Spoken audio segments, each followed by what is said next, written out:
What's up, guys? Coach Jared here with the Unfair Advantage podcast, and today is the first episode with our sick new setup. We're getting a little bit more professional. We got 2 camera angles here. We got some studio lights. So, yeah, we're working on some things. And to kick it off with our new setup here in person, we got my good friend Jasper Luckritz. Luckritz. Dang it. Yep. I knew I was 50-50 shot on that, right? Luckritz. Oh, not the only one. Jasper is currently, you're doing, I guess, what phase of school are you in, or are you done with school? I'm starting my last semester of my master's program. Okay. Right and the degree is strength and conditioning, or? That was my bachelor's. Okay. Master's of sports management. Sports management.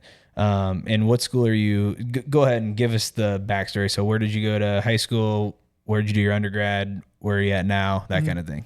Yep. So I went to high school at Clinton High School, Clinton, Iowa, about 45 minutes away.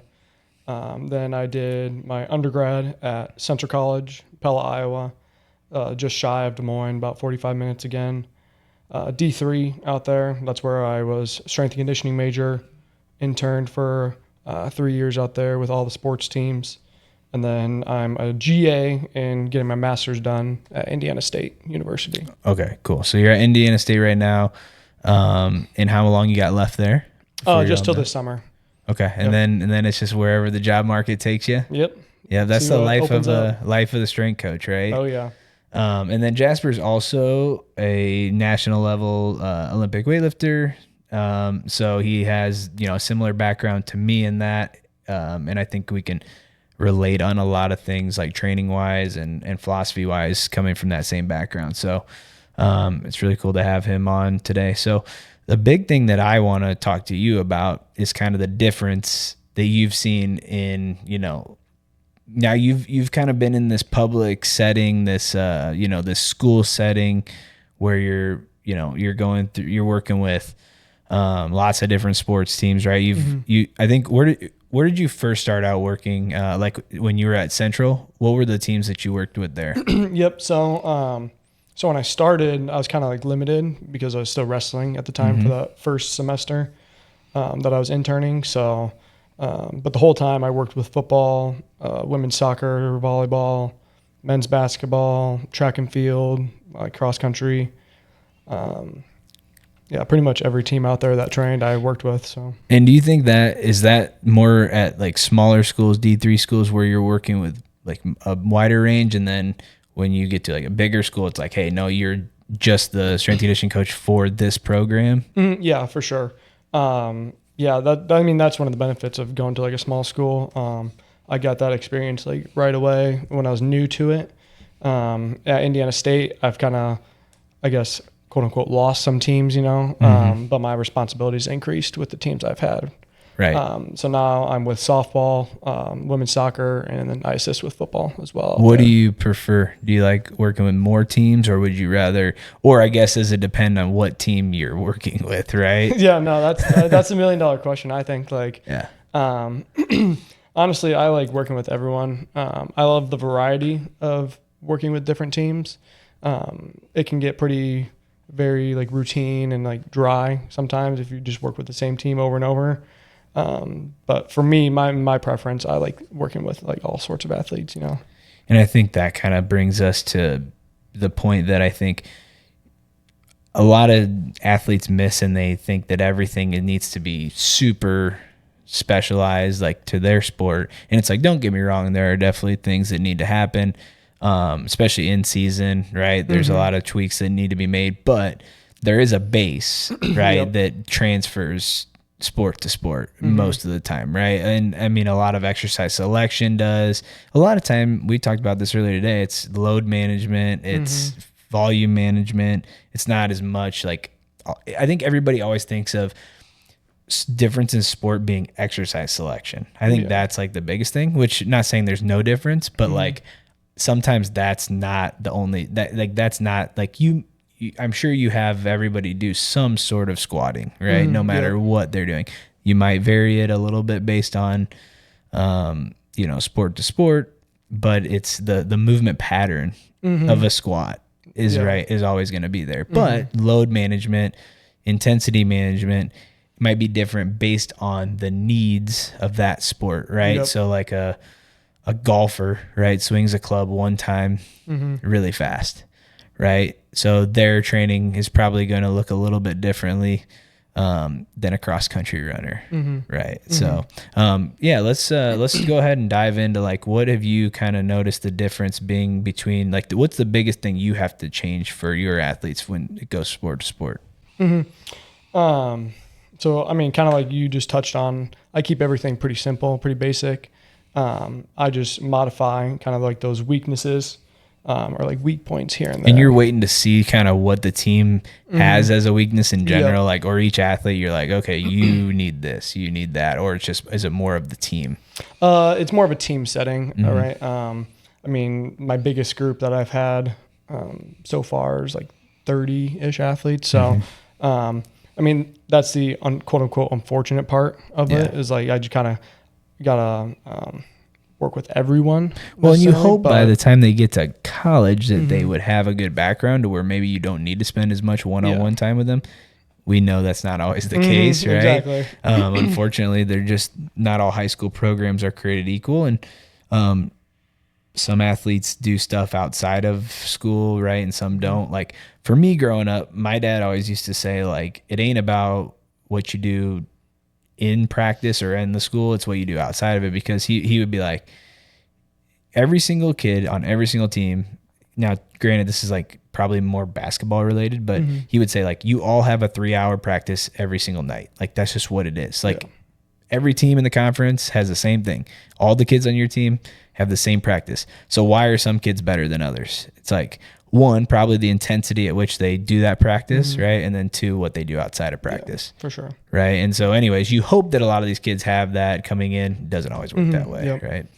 And like kind of going back to what I addressed first, I kind of let the movement kind of take care of itself. So like we'll do like a lunge or something like that, hoping that it corrects some sort of like imbalances between right and left leg. Versus just isolating right away. I like to keep athletes moving through a full range of motion as long as possible. Well, let's talk about that too. I mean, I think we probably get some of our like bias on that through Olympic weightlifting, in understanding that it doesn't hurt you to go through a full range of motion. Like, you know, my body now, granted, you know, I'm old now, but like I started feeling way better when I started training through full ranges of motion, right? Like, and a lot of people are scared to go through these ranges of motion. And then that we see the injuries happen when they get put in those ranges of motion unexpectedly in games or whatever. But yeah, let's talk about that. Like, what's your philosophy on, you know, partials versus full range of motion exercises for athletes? Yeah, no, I think partials, you know, they have their time and place, right? Like, is it good to maybe do a box squat in season versus a full range, like full depth squat? Yes. As long as you're doing it appropriately, right? However, I think in the off season, like that's your kind of golden time to push those full ranges of motion and get as strong as you can there, making those partials like even easier, right? So what you're basically saying is you're doing the partial because it's less fatiguing, right? Systemically, essentially, like you're probably not doing as much damage to the muscle, correct? Because you're not putting it through its full stretch, full range of motion, which is going to save you for the game in season. And like the other thing with partials that I really like is that I can also load it a little heavier in season, right? So maybe a little bit more of a peaking effect, exactly, right? But what I'm getting at with that is like, that kind of answers why it's not the answer all the time, because it doesn't do as much damage muscularly. So if we want to do some damage in the off season, we want to build a lot of muscle. We want to, you know, we want to make it harder, right? And so essentially we're saying, hey, this is a little easier because it's on your body. So we're going to do it during the season, you know, to help save some energy essentially for your games, right? Some resources. But again, that kind of answers the question as to why it shouldn't be the year-round training, because we don't necessarily want the training to be easy or year-round, right? So yeah, I know that you've worked with a lot of male athletes and a lot of female athletes. What do you see as the difference there? I mean, or is there as much? Everybody wants to think, dude, that everybody's a snowflake, bro. Like everybody's a special snowflake. And, you know, I hate to break it to them, but it's not always how it goes. Yeah, no, for sure. I like working with, you know, male and female athletes. I will admit it is probably a little easier to work with female athletes. I mean, just because. Will they listen better? Is that? Yeah, I would say so. Yeah. But I mean, if you get a solid group of guys, like they're just as good, you know. So I think it kind of comes down to the relationship you have with the athlete, not necessarily like the sport, school, that kind of stuff. So that's where I kind of focus on, is like building those relationships up. But with the training itself, what would you say is like the, you know, how are you changing the programming from female to male? Yeah. I firmly believe in like front squatting female athletes. I know a lot of coaches will back squat female athletes. I don't think there's anything wrong with that. Just I see a few more benefits that I think, and like kind of corrective things with front squatting that I can teach them. And I think, so this is where, you know, I'm in this like private sector where we're working one-on-one with each athlete. What you have to do is you have to say, hey, if I got 30 athletes, 50 athletes, whatever it is, which exercise is probably going to be the best for the most of them, or is going to correct. Like, I know a lot of you guys have a lot of mobility restrictions, so we're just going to do front squats because this is going to correct that for the majority of you. Versus if you could take, you know, if you could take an athlete on a case-by-case basis, you know, like we can say, hey, like your mobility is perfectly fine, and there's no reason why you can't do some back squats and some front squats. Exactly. Yep. Right. So I think a lot of people, when they get going to demonize exercises, like you do back squats. I saw a video of you back squatting the other day. Right. So you can't say, like, you're not going to sit here and say, oh, it's a bad exercise. Right. It's just, you're just saying that, like, hey, when I'm looking at what's best for the most amount of girls, biggest bang for our buck. Right. Because again, at that stage, you're focused on, especially in season, it's like, hey, what are we, our goal is to be better at softball, right? Or whatever the sport is. It isn't to be the best back squatter or whatever. So you're trying to like generalize a little bit and say, hey, this is the best one for the most amount of girls. Yep. And I think like kind of with that exercise kind of selection too, like no exercise for me necessarily is like off the table, you know.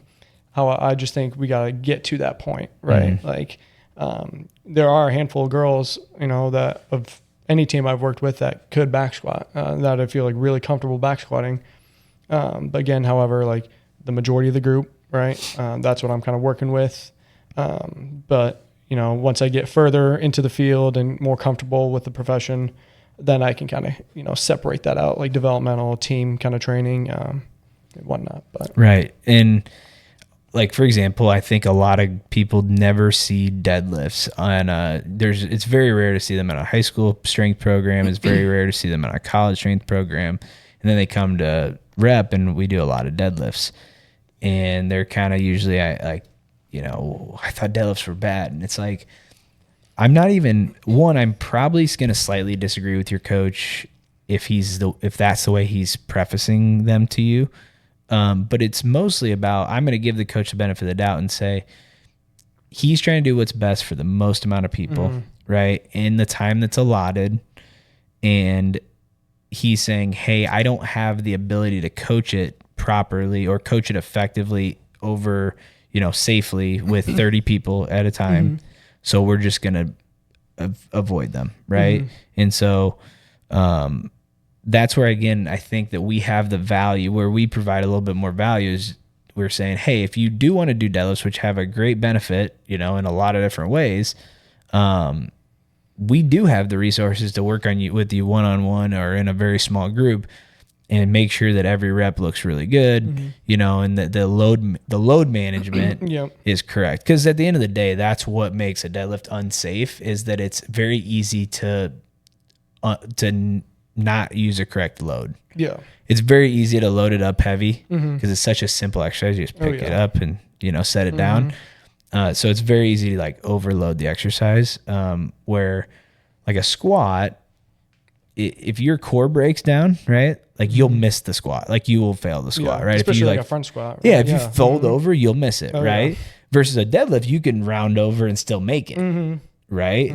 And so I think that's where, again, I got very specific with the deadlift example, but I just want people to understand like the difference between working with athletes in the realm that you have to versus what we do. Yeah. You know, For sure. So how's your training going right now? So Jasper is brave enough to, you know, he's been working, you know, going to school full time basically with all this stuff, and then also training what, 4 or 5 times a week? 4 days a week. Yeah, that's what I thought. Went down to 4 after football season. That was a pretty tough travel schedule. Dude, it's crazy, and it's just mentally tough. Yeah, right. When you're so, because you get so focused on your athletes. Yes. Like for me, I was very bad at like when I started coaching. Is like it was just mentally I cared more about their success sometimes than my own, and that's really hard because like to be a great athlete, you have to be selfish with your mental energy and like say, hey, I want to be the best for sure. You know. So how is talk about how that's going? What's your next meet coming up? What do you got planned? Yeah, training's been pretty good. You know, coming off of the Arnold, took a little bit of time off just because, you know, I kind of forced myself to. I'm not. Wait, you're allowed to take time off? No. Yeah. That's a little bit. I mean, I like, you know, had some fun with my like roommates and coworkers. Pumped, benched a little bit. There you go. That's what I do every day. So after a week though, I was like, nah, this is enough. I need to start training again. Yeah. But it's been. Wait, you're telling me a week is your time off? Yeah. I told myself. How old are you now? I'm 22. I'll be 23 in June. Yeah, so my prime was 23. That was when I was the best weightlifter. So just get ready. You're about to be in your prime. So, hopefully not. Yeah. I didn't plan on it being my primes. Yeah, you're a lot more mobile and smart than I was with your training. So hopefully that lasts a little bit longer. But yeah, talk about what's on the docket. What's next? I mean, right now, just training wise, just coaching through summer. So I got to be a little smart with kind of load and whatnot. So we're just trying to get leg strength up, squat strength up is a big focus right now.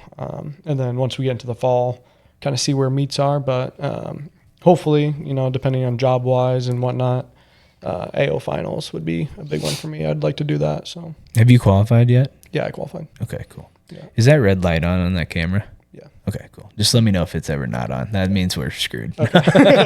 Yeah, no. You know, I just can't see. I can see it on mine. Yeah, so, what are your best lifts for people watching, listening? My best lifts is a 133 snatch. Best clean is pounds. Do it for the pound people. 294. 294. Yep. Okay. Say 295. Yeah, 295. My best clean, missed the jerk, or I didn't even get to try the jerk at the Arnold. Was pass out or what? No, I re-racked it. My feet slid back. Oh, and the bar came. It like crushed. Yeah, in front of you, basically. Yeah, which is pretty sad. But too explosive out of the bottom, bro. Yeah. A little double bounce, but we won't talk about that. Yeah. So, anyways, how much can you clean? 365. What's that in kilos? Do kilos and pounds. 166. 166. 365. Best clean and jerk. Best clean and jerk is 161. So 354. 4. Okay. And then jerk, you've jerked 170? 174. Whew. Off the blocks? Yeah. Out of the rack? Off the blocks. So 174. So that's big time jerk. Yep. And you competing at what right now? 94 or no? Or down? Are you 89 right now? Yeah, I was 89, but I made 88 for body weight because they said you can qualify. So right. So the new weight classes came out for weightlifting. So there'll be an 88 kilo class and then a 94 kilo. But you're gonna go 88 for now. More than likely, yeah. I mean, I haven't stepped on the scale in a while, so. I mean, I'm sure you can make it if you need to, right? Yeah. So, do you incorporate any Olympic lifts with your athletes? Yeah, absolutely. We do, variations of it. Yep. I'm not there to make weightlifters, right? I'm there to make better Unfortunately. athletes. Yeah. Sometimes don't you? It would be fun. There are a couple athletes that like. You gotta control yourself a little bit. Yeah. Mm-hmm. But we'll do hang cleans. Yeah. We'll do that. Then push jerks as well. I like doing or power jerks for the weightlifters out there. I like doing those too. Do a little bit of dumbbell snatch as well. I do a lot of dumbbell snatch. Love dumbbell snatch. Yeah. I like doing dumbbell snatch initially with like female athletes. Rather than trying to do barbell snatch, because I don't have any of my athletes barbell snatch unless they want to be a weightlifter. Yeah, I do hang variations as well. I don't snatch from the floor. I don't hang really from the floor, or clean from the floor. Just a little easier. I'm curious. To teach, but me and Liv did hang cleans today. That for me was more just like this is the first time seeing her, and I don't want to like overload her back essentially like day one with the other stuff we had going on. What is you went to school for this. So, believe it or not, my degree is not in exercise science. I just got the school of hard knocks, but what is the philosophy behind only doing hang variations and not like power variations or from the floor, with athletes?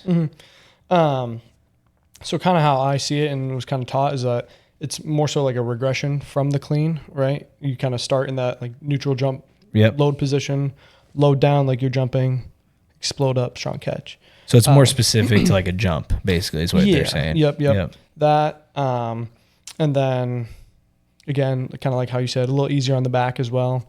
And then you can again teach it to a broader kind of population of athletes. That's kind of what I figured. It's more simple.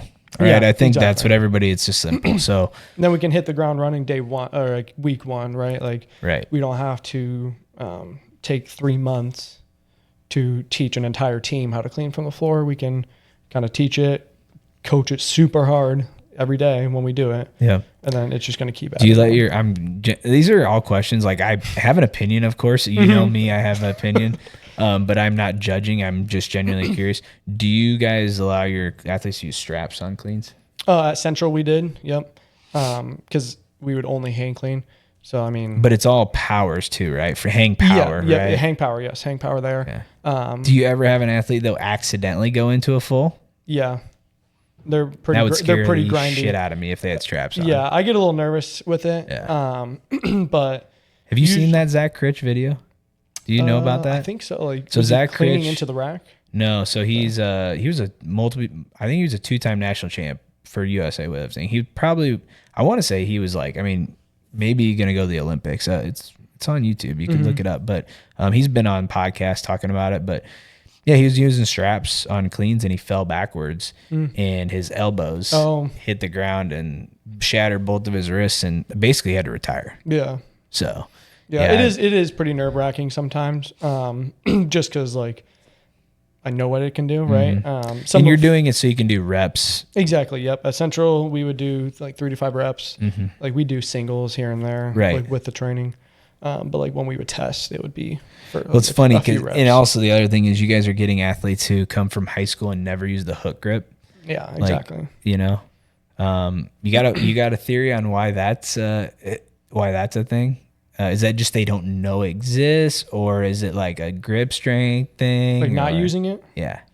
I think part of it is people just don't know it exists. Like I didn't really know hook grip exists until you started like weightlifting, right? Like he told me about it. If that's your job though, yeah. Like to be a strength coach, how do you not know that this grip exists? Well, that was like no, not you. I'm not saying you. I'm saying people, right? Oh, like yeah. Like that. You tell me, is that being taught in classes that what that is? Yeah, we learned a few. Okay. Yeah. So my point is like, to me, when we're doing cleans, you and I both know this, we're not trying to develop grip strength. Yeah. Like I have $1 million exercise I can give you to develop grip strength. So we're working on force development, right? Like we're trying to produce more force, and I'm going to be able to produce more force if I have a secure grip on the bar, which is like the whole strap thing. But again, I'm just saying if you use the hook grip, you could not risk breaking your wrists. And, no, there was there are a few athletes at Indiana State that do it. A few football guys, a few people at Central do it. But my strength coach, when I was still wrestling at Central, he had like a no strap rule. Because wrestlers are just trying to get our grip strength up. Stronger. Yeah. But then for me, because he knew like I did a little bit of weightlifting and whatnot, he was like, you can't hook grip until it's over 100 kilos. I was like, come on. But yeah, because it's all grip strength. Exactly, That's what, yeah. But see, I would push back and say like, hey, just let me do a shitload of pull-ups or like, which we did. Yeah. There's a lot of other things like let's do, it's kind of like squatting. Like, people are like, oh, well, I want to use my back or my hips more when I squat. It's like, I have exercises that are better for that. It's called the deadlift. When we squat, we're trying to make our legs stronger mostly, right? Like, so let's just squat the way that's going to happen. But anyways, I just get a lot of athletes in, and like the first thing we do on their cleans is like, hey, switch your grip from this to this. And then they add like, 10 kilos. Yeah. And they're like, holy cow. And it's like, clearly now they can produce more force into the bar, which is like the entire point of that. And then it's like their technique also improves because a lot of they're basically not moving as fast as they could because they don't have force, they're trying to like up. Exactly. And they're like trying to not let the bar, I mean, you and I both know like the no hook grip is a variation for Olympic weightlifters to be basically like not allow us to like be as aggressive in the pull. Like needs to be a smoother pull, less like banging of the bar off the hips. Anyways, I know I've dug into this a little bit more, but I think because it hurts too. Like initially, like you got to build up some tolerance. And that's where it's like, I got to always kind of go back to like, hey, this is what they're dealing with. They're dealing with athletes who have never done it before. And here's the problem is we'll get like, say we get a big stud, like, dude, I'm pretty sure Nick Chubb, I've seen these videos and I'm pretty sure he doesn't have the hook grip. Like in those videos of him cleaning like 400 and something. And I'm pretty sure he doesn't have the hook grip. Point is we'll get a kid like that, maybe not that strong, but like he can clean upper 200s and it's not with the hook grip. And then I'm like, hey, you should use the hook grip. And then it hurts like hell because he's got 275 pounds on the bar and it's smashing his thumbs. Yeah. Where if he would have started using the hook grip when he started doing the lift, when he could only do 100 pounds, it wouldn't have hurt so bad. And then he built a tolerance up. Exactly. Yeah. Right. The analogy I always give is it's like if you had an athlete that only did like leg press their whole life, like just and actually got like pretty strong legs, like because they did a shitload of leg press. And then you were like, hey, we're going to have you squat. They could squat a ton probably because, or a good amount because they have really strong legs from all this leg press or hack squat maybe is a better one, right? Something like that. But then they're like, dude, the bar hurts on my back a lot, right? Because they've never had a bar on their back. Where if they would have just put a bar on their back and squatted since day one, they would have built the tolerance up over time. So anyways, I'm a big advocate of the hook grip. But So training next meet, big meet, you think in AO finals this year? Yeah, more than likely. Yep. Okay. If you have one, I'll hopefully try and do that. Yep. What's your training look like? Give us like kind of the style, like what's a normal day of training look like for you? Yep. So right now, each day kind of has like a little primer, just get me warming up. Yep. Like 3 different exercises, maybe working on some weaknesses here and there. Is this like off season training for you? Would you say? Yeah. This is off season. Yep. Yep. So more variations, right? So that's where I think people need to understand, like for us, the sport is weightlifting, snatch and clean and jerk. So when we're further out from a competition, it's more variation. As you get closer, it's a lot less, right? Yeah. You're doing more of like just what you're going to do at the meet. Well, for sport athletes, their sport is the sport, right? Their soccer, football, whatever. So their off season is actually where they should do more of like the lifting probably, right? The hard stuff where we're the opposite probably. Yeah, for sure. So anyways, and then really what I'm looking for is how often are you squatting? How often are you, are you doing pulls every day? I kind of want to give people an idea of like, hey, what's the frequency look like on some of these things? Yeah. So right now I'm squatting 3 times a week. Okay. Day 2, 3, 4. Pulling, not really pulling right now. Just because the accessory volume on the lifts, on the back side of things too, like post chain is like through the roof right now, and so is like squat volume, that's through the roof too. So again, just managing that. So taking something away to add something.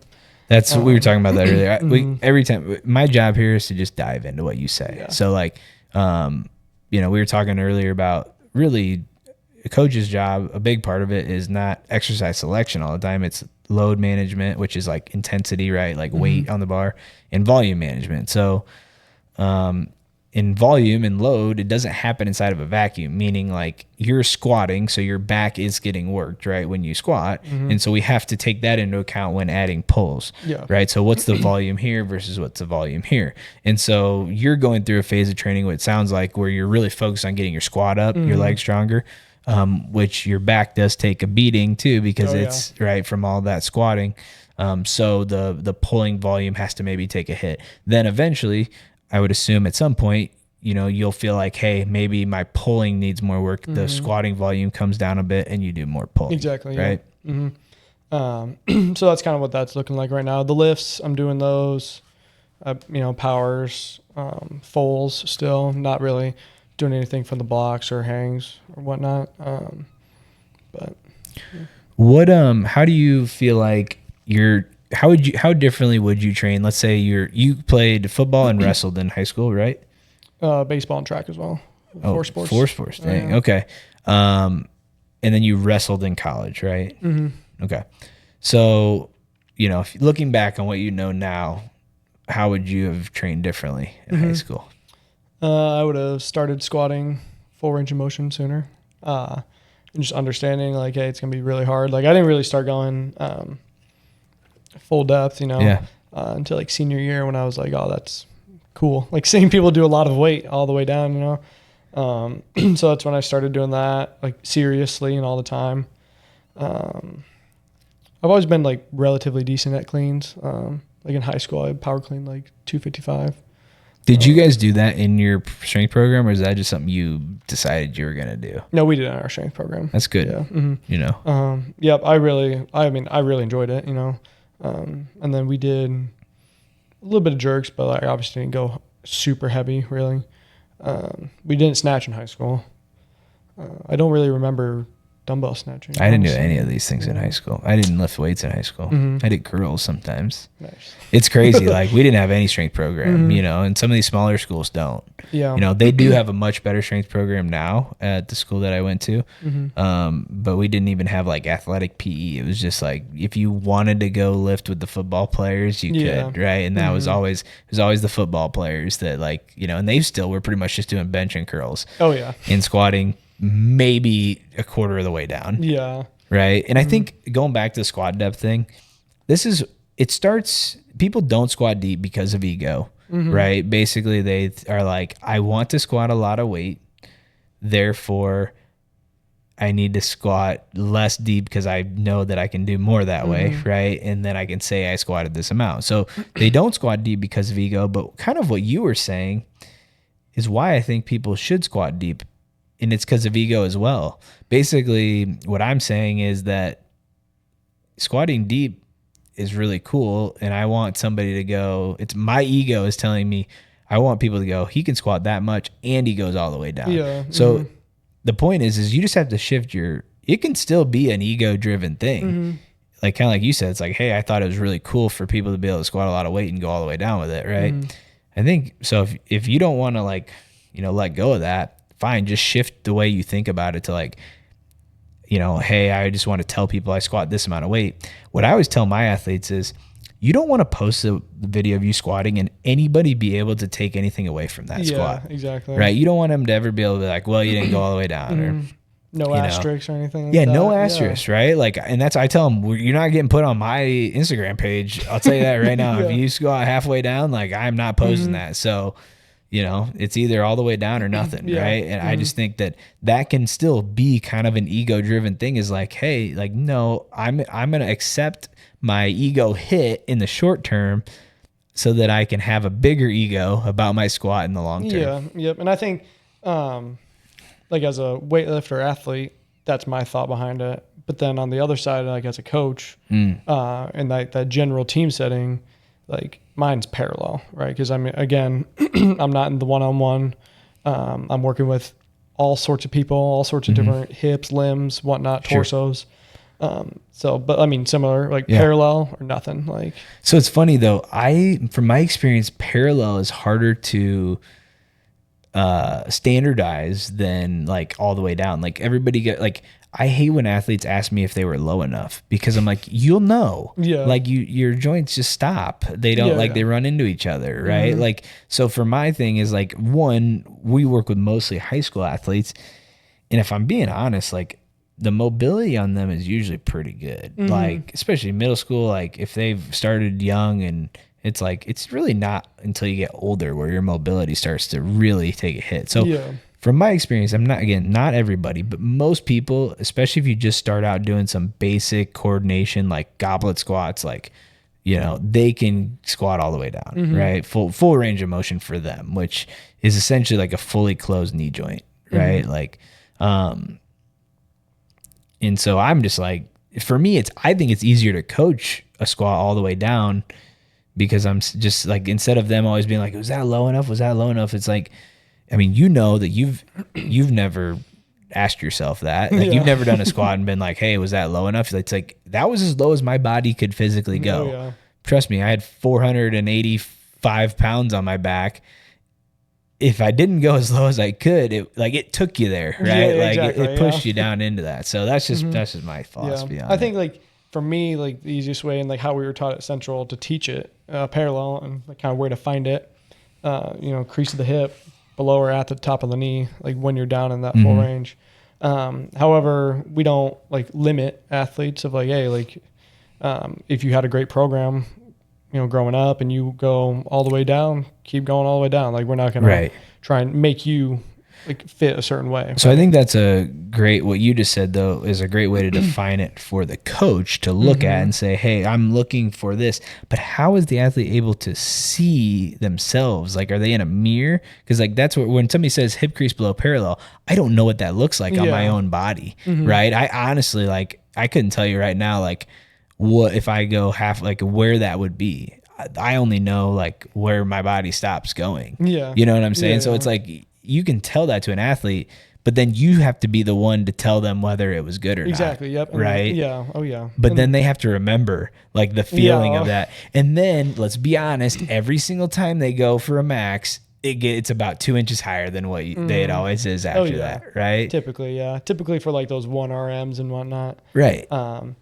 And then one thing I really took away from Central, and that what we did there was like kind of like the rep max and the calculated thing. Because then ideally, we're not worrying about that like inch or two depth height, maybe on like that last rep or so. But then once we get there, we're like, hey, like that didn't count. Like the standard, this is a standard, like. So you only got 4 instead of 5. Exactly. Right? Yeah, exactly. And then we put that in the calculator, and that's kind of what your rep max is. No, I like that. For me, it's all standardization too. Like, I think when you're coaching, a big thing is data tracking. Oh yeah. And I tell athletes, like, for example, when I get them in for an assessment, and first thing I tell them, or we do pull-ups in our initial assessment, and I say, I got 2 rules on pull-ups, all the way up, all the way down. Like, chin over the bar, right? Full extension at the bottom, right? And I tell them the whole reason for that is, one, it's harder. Like, I like doing, like, don't take the path of least resistance in resistance training. But 2 is it's the only way we can standardize the exercise. It's the only way we can say, if you got 3 pull-ups this week and you got 4 pull-ups next week, it's the only way we can say, yes, you got stronger. But if you only go, if you go a little bit less low on the last rep of the 4th rep the next week, I don't know if you got stronger, or if you could have done that last week too if you cheated it. Yeah. Right? Yeah. And I think that's where I'm just always trying to standardize things to the nth degree. So, all right, let's dive more into like what are kind of like what your biggest inspirations in training, or like who's kind of the ones that you've learned from and you've taken a lot away from, like over your tenure. Who are the people? Like coaches and stuff? Yeah, who are the coaches like whether it's high school, college, your coach currently, that kind of thing. Who are some of the people? Yeah, so rewind it back a little bit. Yeah, take me back. All the coaches, high school wise, I had a handful of like good coaches, and like that's when I knew I wanted to be a coach and like be around sports and do this forever, basically. That's cool. I had a really great high school wrestling coach. But he was the head coach my seventh and eighth grade in freshman year. And like I was able to go to high school practices, whatnot then. But like just like the way he cared for each and every athlete, like that's what I was like, okay, like this guy cares He about had the relationship. yeah, exactly. Part Like too. me as a person, not just me as, A number. Yeah, exactly. I mean, even as like a middle schooler, he would still coach me just like a high schooler, like, hard, but then at the end of the day, like, hey, like I care about you type of thing. Yep. So that's one. And then just on the strength and conditioning side of things. That just clicked off, didn't it? No, that was. Oh, that was your sorry. watch? Yeah, all right, sorry. God damn, I bro. gotta Turn move. your watch off. No, I got to move. But then I had a strength program growing up in high school. And that's when I knew I wanted to be a strength conditioning coach as well. And that coach, again, had a positive influence on my development, right, in the weight room. So really what you're saying is like a lot of the reasons why you do what you do now are because you had a good positive experience in high school from coaches. It's interesting because I feel like I am the way I am because I had not a positive, like, there's give and take too. There are some negatives, right? I'm just saying it's really like, point is you don't need to have a negative experience like I did. Like I think I had a couple coaches that, just were not my favorite, and I don't think they cared about me as a person at all. And we just didn't, as far as strength conditioning, we just didn't have really a program. It wasn't like anybody did me wrong in that way. But that kind of drove me to be a coach, is like, hey, I want to show that you don't have to coach that way. You can have a relationship with your athletes and you can do all these things. So I just don't think people realize how much of a impact that high school coaches can have, positively or negatively. Yeah. Oh yeah, for sure. And like, don't get me wrong, I definitely had some negative coaches. Yeah. But like also kind of similar to you, like, I saw that, I was like, I'm never doing that. Like, never doing that. So that's what kind of drew me to coaching, drew me to exercise science, strength conditioning, Central. Then at Central, the head strength coach, Coach Johnson, like he did all of our intern stuff like that. Intern curriculum, taught us. Coach Sager as well out there. Huge impact. Once I stopped wrestling, I spent tons of time with them, coaching every day, and just not only getting to like kind of know their philosophies, their beliefs, but kind of like why they do what they do.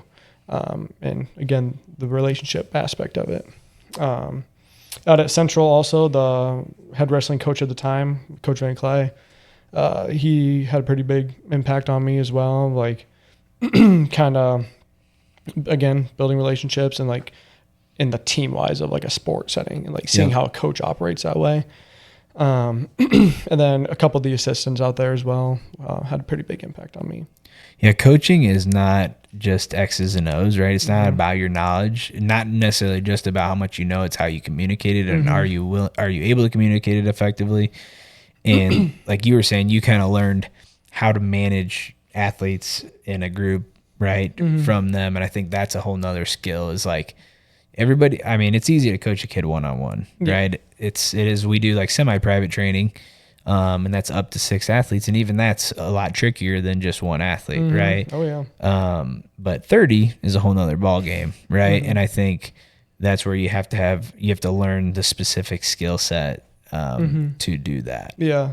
It definitely, you'll definitely get thrown a curveball your first time standing in front of a group of 30 girls waiting for you to tell them what to do. Like, even though they have their workout right in their hands, they're still waiting for you to break it down, kind of give them the rundown of everything and go. So it's just not everywhere has got it all figured out. I think that everybody just assumes like small school, the program's not as good, right? Or big school, the program is amazing. Yeah. Right. And I mean, just from what I was hearing, it sounds like, what you have going on and what you would do with athletes is a lot more similar to what I would do.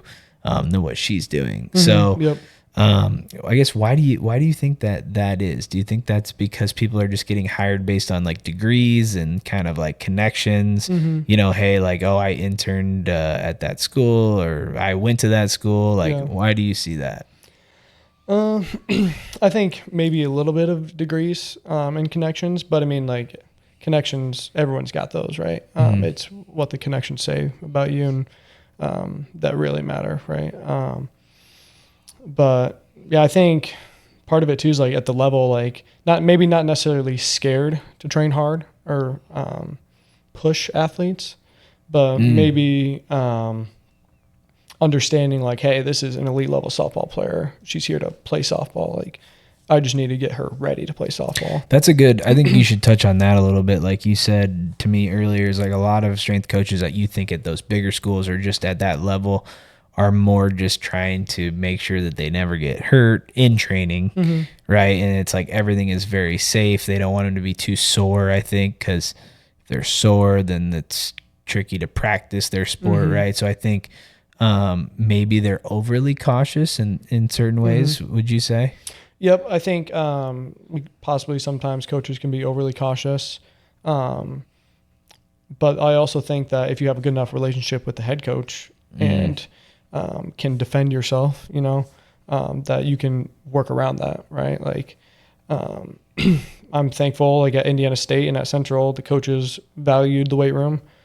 They valued training hard. So, I mean, that was never really an issue necessarily that I ran into, having to work with sport coaches. But like if they were to, I know being able to defend yourself is definitely a big thing. So, yeah, I mean, if you understand what you're doing, right? Like, I think that's where, like, if a parent comes in and says, hey, what are the whys here?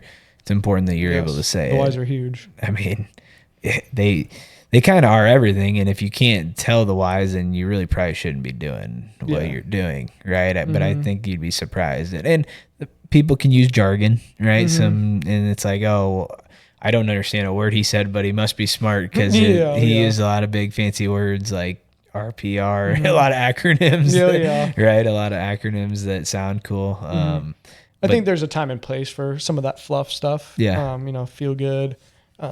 Yeah, for sure. Throw the athlete a bone, right?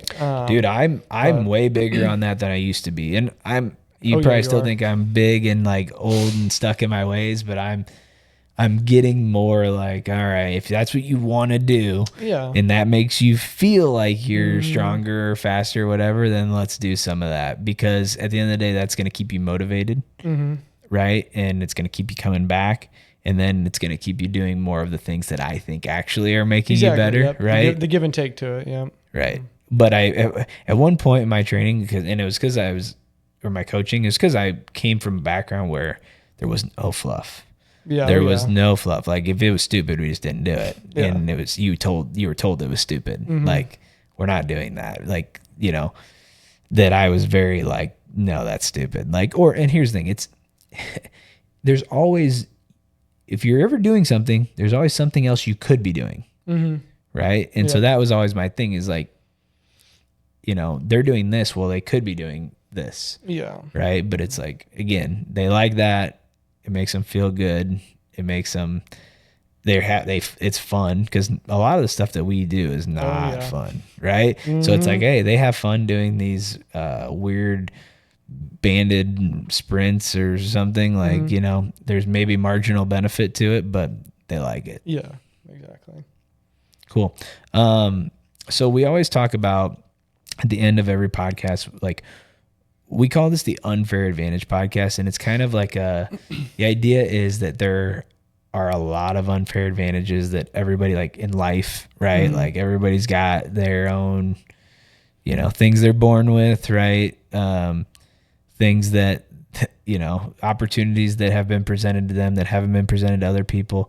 But at the end of the day, you have to kind of create your own unfair advantage. And we say like come into rep can be like your unfair advantage is like, hey, like, you might not be the tallest guy out there. That's his unfair advantage, but you can come in here and jump higher. And then that kind of creates it. So what we always ask is like, what is your unfair advantage? Like what would be the thing that you would say like has helped you? Let's do one, like what is your unfair advantage from like a training? And this could kind of be intertwined, like what makes you the athlete that you are, and then also like what makes you like the coach or maybe just the successful person that you've been. Yeah. Is there like a personality trait, like whatever you can think of? Yeah, no, I mean, that's a good question. I think there's a bunch of small things, that kind of like make up kind of like who I am, what I train like and whatnot.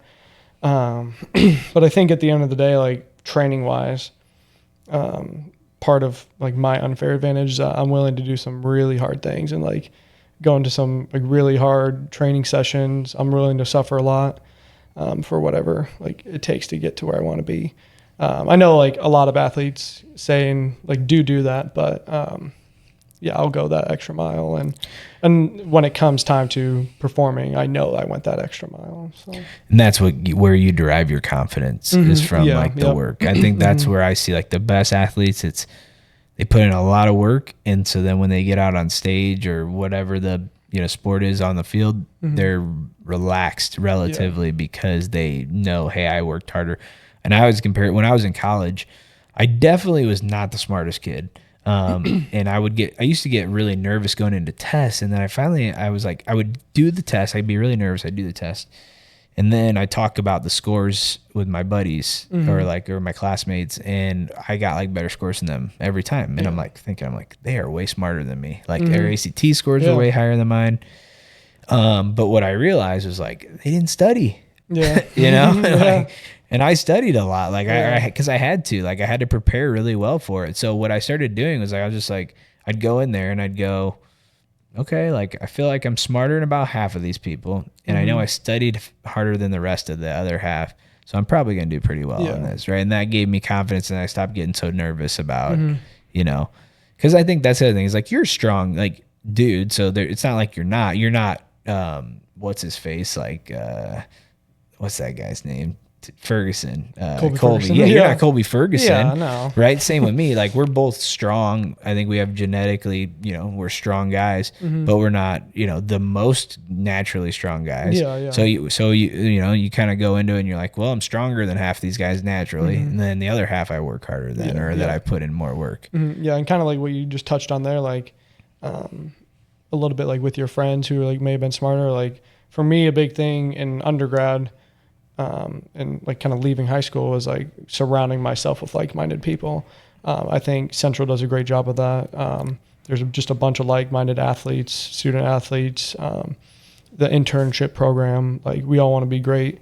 And those coaches instill that in you and just everyone rises together, right? Like, I mean, you guys have Central's got a little crew, man. I mean, it's clearly they got something good going because you guys have a lot of really strong dudes that come out of there, a lot of really smart dudes. And like everybody that comes out of there has like a lot of good things to say about the program. So they must be doing something right, So you had said like, you're willing to do whatever it takes essentially. Like that's on our walls, like whatever it takes.